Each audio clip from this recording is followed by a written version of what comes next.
Principles for reducing extraneous processing in multimedia learning. These will focus on the events that led to the American Revolution. The French and Indian War. From 1754 to 1763, Britain fought against the French and the Indians for control of the Ohio River Valley, as shown in the map. The French wanted this land because of their lucrative fur trade. The British wanted the land to expand their already existing colonies further west. Britain came out victorious and gained this territory, but now without lots of debt, which would eventually lead to the American Revolution. This slide is an example of spatial and temporal contiguity. We learn better when related words and pictures are presented together in close proximity. Therefore, as I was discussing the Ohio River Valley, I shared a picture so the viewer could visually form this image of the location. I also used words to identify where the Ohio River Valley was on the map and the colonies, and I also showed how eventually this land became British territory. The Boston Massacre. On March 5, 1770, tensions between the Boston colonists and British soldiers hit an all-time high. Colonists were angry about not having representation in British Parliament, and the British soldiers were angry about the lack of respect they received from the colonists. This picture is an accurate depiction of how the colonists and the soldiers were both to blame for this event. The colonists are pictured with clubs, while the British are pictured with their bayonets and muskets. After the smoke cleared, 5 colonists would lose their lives, including Crispus Attucks, who is pictured. Attucks would be remembered as the first colonist to sacrifice his life for liberty. This slide is an example of the signaling principle. We learn better when there are cues or signals that highlight the key information. It is important for the viewer to know that both sides were to blame for the Boston Massacre. So I highlighted the colonists with the club and the soldiers with their muskets and bayonets. I also wanted to highlight Crispus Attucks because he was a big part of the massacre and is often remembered as a martyr. The Boston Tea Party.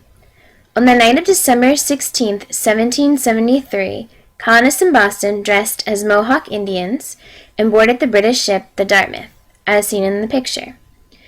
You may also see in the picture that they broke open crates of tea and threw them into the Boston harbor. They were very careful to only damage the tea. They did this to protest the Tea Act passed by King George and the British Parliament, which stated that colonists could only buy tea from the British East India Company, and they also had to pay a tax on this tea. The Boston Tea Party was used to protest this tax and this act in general about only being able to buy from one company. This slide is an example of the coherence principle. We learn better when only key information is presented and the extraneous information is excluded.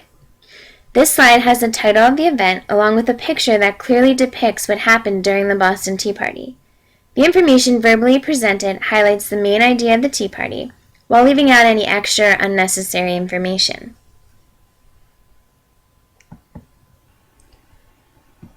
The Coercive Acts. In response to the Boston Tea Party, the British Parliament passed the Coercive Acts, or the Intolerable Acts, as the colonists called them, because they felt they were truly intolerable or unbearable. The Boston Port Act closed the Boston Harbor to trade. Another act was the Quartering Act that required the colonists to provide housing and supplies for British soldiers. This included providing them with meals.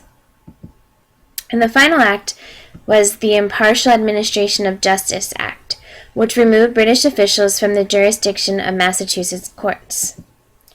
So the 3 acts that went under the Intolerable Acts were the Boston Port Act, the Quartering Act, and the Impartial Administration of Justice Act. This slide is an example of the redundancy principle. We learn better through a combination of graphics and narration, rather than graphics, narration, and printed text, which often repeats the narration. Therefore, I have graphics to go along with the main ideas. The British Parliament passing the acts. the Boston Port Act, the Quartering Act, and the Impartial Administration of Justice Act. The graphics help support the narration, so the information can be processed and remembered long term. Adding printed text to go along with the narration would have been redundant and cause cognitive overload. Here's my works cited for the pictures and information regarding the American Revolution. And here is my works cited for each of the principles: signaling, coherence, spatial and temporal, and redundancy.